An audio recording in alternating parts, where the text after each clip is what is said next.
Iran के परमाणु कार्यक्रम पर दुनिया की नजरें टिकी हुई हैं। खासतौर पर मध्य पूर्व के देश अमेरिका और ईरान के बीच चल रही परमाणु वार्ता पर पैनी नजर बनाए हुए हैं। इसी बीच परमाणु हथियारों पर निगरानी रखने वाली अंतर्राष्ट्रीय संस्था इंटरनेशनल एटॉमिक एनर्जी एजेंसी यानी IAEA ने एक रिपोर्ट जारी की है, जिसमें उन्होंने कहा कि ईरान परमाणु हथियार बनाने के बेहद करीब है और उन्होंने 60% यूरेनियम को शुद्ध कर लिया है, जबकि एटमी हथियार बनाने के लिए 90% यूरेनियम की शुद्धता की जरूरत होती है। उन्होंने कहा कि ईरान ये भी जल्द ही कर लेगा। इन दावों का ईरान ने खंडन किया है। क्या कहा ईरान ने वो आपको बताएंगे, लेकिन इससे पहले IAEA ने ईरान को लेकर क्या रिपोर्ट जारी की उसे विस्तार से समझते हैं। क्या कहती है IAEA की हालिया report. International atomic energy agency ने अपनी रिपोर्ट में कहा कि मई 2025 तक ये भंडार 408.6 किलोग्राम तक पहुंच गया, जो फरवरी 2025 में 274.8 किलोग्राम था। ये 50% की वृद्धि को दर्शाता है। 60% संवर्धन स्तर हथियार ग्रेड यूरेनियम यानी कि 90% के बहुत करीब है और IAEA के अनुसार अगर ये मात्रा और संवर्धित की जाए तो लगभग 9 से 10 परमाणु हथियार बनाने के लिए पर्याप्त हैं। IAEA ने इसे गंभीर चिंता का विषय बताया, क्योंकि ईरान एकमात्र गैर परमाणु हथियार वाला देश है जो इतने उच्च स्तर पर यूरेनियम संवर्धन कर रहा है। एजेंसी ने अपनी 31 मई की रिपोर्ट में कहा, ईरान ने सन 2000 की शुरुआत तक एक गुप्त और संगठित परमाणु कार्यक्रम चलाया था, जिसमें परमाणु हथियारों से संबंधित गतिविधियां शामिल थी। इसमें 3 अघोषित स्थानों यानी लविसान, शियान, वर्मिन और तुर्कजाबाद पर गुप्त रूप से प्रयोग भी किए गए। लविसान शियान में 2003 में यूरेनियम धातु से बनी एक डिस्क का उपयोग विस्फोटक प्रेरित न्यूट्रॉन स्रोत बनाने के लिए किया गया, जो परमाणु हथियार में विस्फोट शुरू करने के लिए डिजाइन किया गया था। तुर्कजाबाद में 2009 से 2018 तक परमाणु सामग्री या फिर भारी रूप से दूषित उपकरण रखे गए थे। IAEA ने इन स्थानों पर अघोषित परमाणु सामग्री और गतिविधियों की मौजूदगी की पुष्टि की। एजेंसी ने यह भी कहा कि ईरान का सहयोग कई मामलों में असंतोषजनक रहा है। ईरान ने 2 स्थानों पर पाए गए यूरेनियम के निशानों के बारे में स्पष्टीकरण देने से इनकार कर दिया है और IAEA के अनुभवी निरीक्षकों को सितंबर 2023 से प्रतिबंधित कर रखा है। इसके बाद ईरान के विदेश मंत्रालय ने IAEA के इन दावों का खंडन किया और कहा कि उन पर निराधार आरोप लगाए जा रहे हैं। ईरानी विदेश मंत्रालय ने कहा, निराधार आरोपों को दोहराना जो इन दावों को विश्वसनीयता प्रदान नहीं करते, साथ ही इस मामले के बारे में अत्यधिक चिंता व्यक्त करना इस्लामी गणराज्य ईरान के विरुद्ध राजनीतिक पैंतरेबाजी का एक बहाना मात्र है।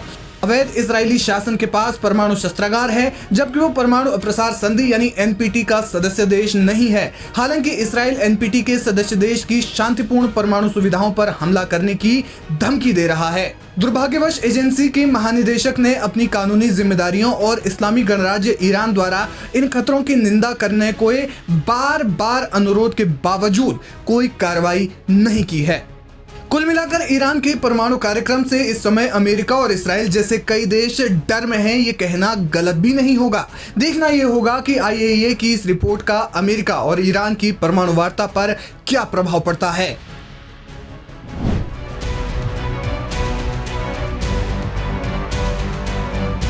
अमेरिका और ईरान के बीच न्यूक्लियर डील पर अभी तक कुछ फाइनल नहीं हो सका है, बल्कि दोनों देशों के बीच तनाव और बढ़ रहा है और ये तनाव बढ़ा है अमेरिकी राष्ट्रपति डोनाल्ड ट्रंप के बयान के बाद। और यही वजह है कि अब दुनिया की नजरें इस समय अमेरिका और ईरान के बीच चल रहे इस तनाव पर टिकी हैं। चलिए अब आपको बताते कि आखिर ये तनाव क्यों बढ़ा। दरअसल अमेरिकी राष्ट्रपति डोनाल्ड ट्रंप ने हाल ही में एक बड़ा बयान दिया कि ईरान के साथ परमाणु समझौता जल्द ही हो सकता है। लेकिन शुक्रवार को व्हाइट हाउस के ओवल ऑफिस में पत्रकारों से बात करते हुए ट्रंप ने कहा, मुझे लगता है कि हम ईरान के साथ डील करने के काफी करीब हैं।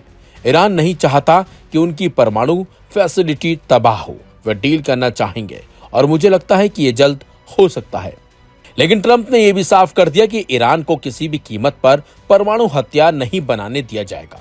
उनकी इस बात ने एक बार फिर दुनिया को सोच में डाल दिया कि क्या वाकई कोई डील हो सकती है। ट्रंप के इस बयान के बीच ही ईरान ने अपने दक्षिण पूर्वी हवाई क्षेत्र को 1 से 2 जून तक सभी नागरिक उड़ानों के लिए बंद करने का ऐलान कर दिया है। इसकी वजह है कि मिसाइल परीक्षण। ये कदम अपने आप में एक बड़ा संदेश है कि ईरान भी पीछे हटने के मूड में बिल्कुल भी नहीं है। ईरान किस मिसाइल का परीक्षण करेगा, इसका खुलासा अभी तक नहीं हुआ है। ईरानी अधिकारियों ने ट्रंप की धमकियों को खुली दुश्मनी करार दिया है। एक ईरानी अधिकारी ने फोर्स न्यूज एजेंसी को बताया, अगर अमेरिका वाकई बातचीत करना चाहता है तो उसे धमकियों और प्रतिबंधों की भाषा छोड़नी होगी। ये ईरान के राष्ट्रीय हितों के खिलाफ है।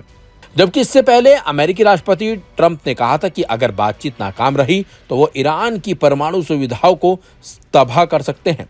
उनकी इस बात ने ही ईरान को और भड़का दिया है। ईरान की ओर से मिसाइल टेस्ट ऐसे समय में किया जा रहा है जब हिंद महासागर में डिएगो गार्सिया द्वीप पर अमेरिका ने अपनी सैन्य तैनाती बढ़ा दी है। ये द्वीप एक रणनीतिक सैन्य अड्डा है जहां से अमेरिका मिडिल ईस्ट पर नजर रखता है। यह अमेरिका ने बॉम्बर और F-15 फाइटर जेट्स तैनात किए हैं। इस तैनाती को ईरान पर दबाव बनाने की रणनीति के तौर पर देखा जा रहा है। खास बात तो यह है कि तनाव सिर्फ अमेरिका और ईरान तक सीमित नहीं है। दरअसल सऊदी अरब ने भी इस खेल में अपनी चाल चली है। पिछले महीने सऊदी रक्षा मंत्री प्रिंस खालिद बिन सलमान ने तेहरान का दौरा किया और ईरान के शीर्ष नेताओं से मुलाकात की थी।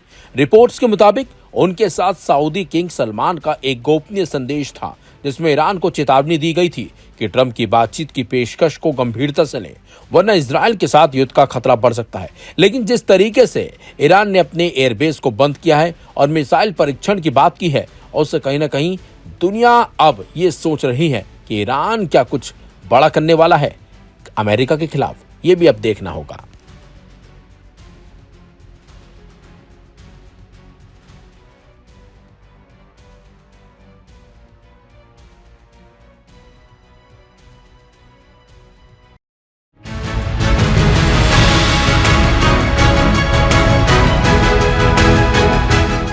अमेरिका और ईरान के बीच न्यूक्लियर डील समझौते पर कई दौर की बातचीत हो चुकी है, लेकिन दोनों देशों के बीच इस पर सहमति नहीं बन पाई।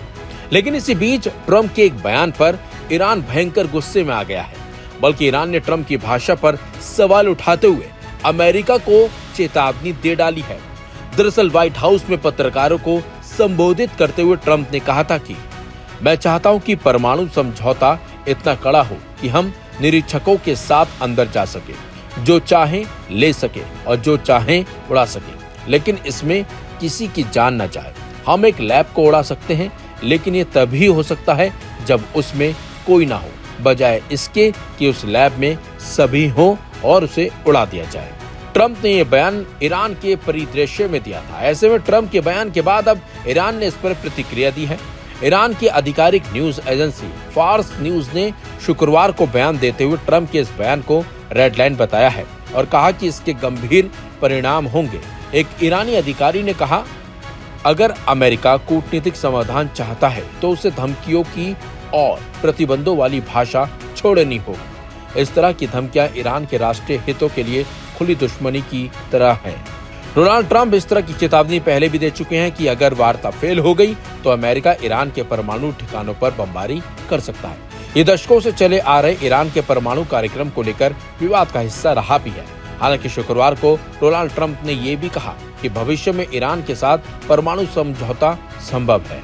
इससे पहले सऊदी अरब के रक्षा मंत्री प्रिंस खालिद बिन सलमान ने ईरान के सर्वोच्च नेता अयतुल्लाह अली खamenei से मुलाकात के दौरान उन्हें चेतावनी देते हुए कहा था कि परमाणु समझौते पर ट्रंप प्रशासन से बातचीत को गंभीरता से लें, नहीं तो इसराइल के साथ युद्ध के लिए तैयार रहें। चलिए अब आपको बताते हैं कि आखिर ट्रंप ने बयान क्या दिया था जिससे ईरान भयंकर तरीके से भड़क गया। तो बता दें आपको, अमेरिका के राष्ट्रपति डोनाल्ड ट्रंप ने बुधवार को कहा था कि उन्होंने इजराइल के प्रधानमंत्री बेंजामिन नेतन्याहू से ईरान पर हमला रोकने को कहा है ताकि अमेरिकी प्रशासन को तेहरान के साथ नए परमाणु समझौते पर आगे बढ़ने के लिए और समय मिल सके।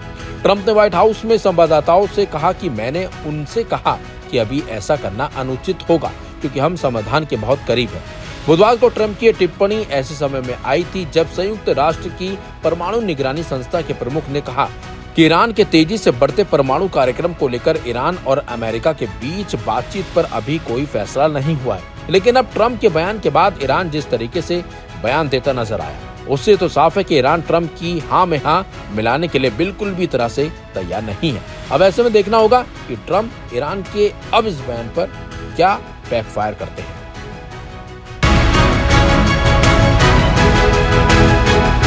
ईरान और अमेरिका के बीच परमाणु मसले पर बातचीत चल रही है। अब तक 5 चरणों की बातचीत हो चुकी है, लेकिन अब तक किसी निर्णायक मोड़ पर ये वार्ता नहीं पहुंची है।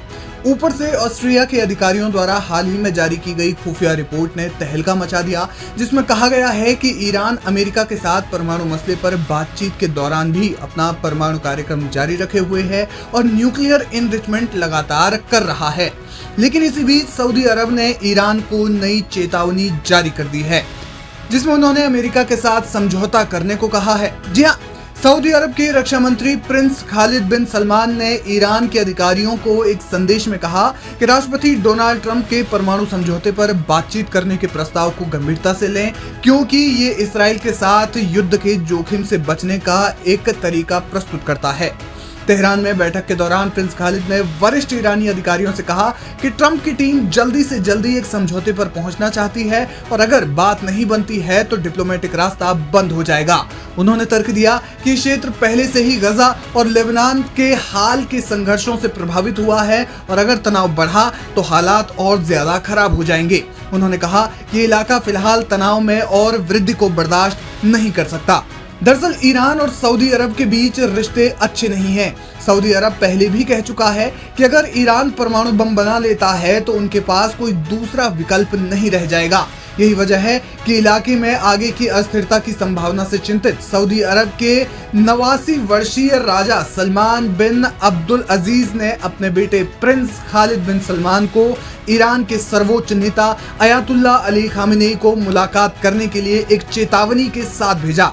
मीडिया रिपोर्ट्स के मुताबिक 17 अप्रैल को हुई ये बैठक तेहरान में राष्ट्रपति भवन में बंद कमरे में हुई और इसमें ईरानी राष्ट्रपति मसूद पेज़ेश्कियान, सशस्त्र बलों के chief of staff Mohammad Bagheri और विदेश मंत्री अब्बास अरागची मौजूद थे। इस बैठक में क्या बातचीत हुई उस बारे में कोई जानकारी पहले सामने नहीं आई, लेकिन अब इस बैठक की परतें खुल रही हैं। हाल ही में अमेरिकी राष्ट्रपति डोनाल्ड ट्रंप ने अप्रत्याशित रूप से एक सप्ताह पहले घोषणा की कि प्रतिबंधों में राहत के बदले में ईरान के परमाणु कार्यक्रम पर अंकुश लगाने के उद्देश्य से तेहरान के साथ सीधी बातचीत हो रही है। अब देखना ये होगा कि ईरान आगे क्या कदम उठाता है।